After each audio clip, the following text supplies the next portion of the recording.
ప్రాణం పోసిన మాదిగలు తమ కులదైవం లాంటి రవిదాసుని నరికి చంపింది కాంగ్రెస్ పార్టీ క్షత్రియులే కదా.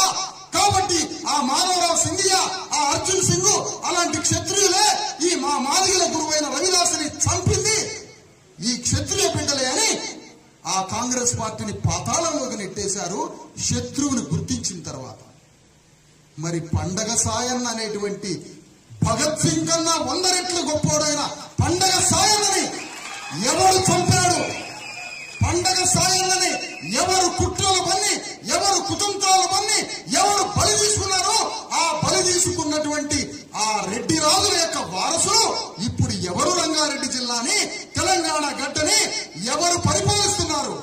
ఈ చరిత్ర ముదిరాజు బానిసలకి తెలిస్తే 24 గంటల విప్లవం వచ్చి తెలంగాణ గడ్డ మన చేతికి వస్తుంది. ఈ రాజ్యం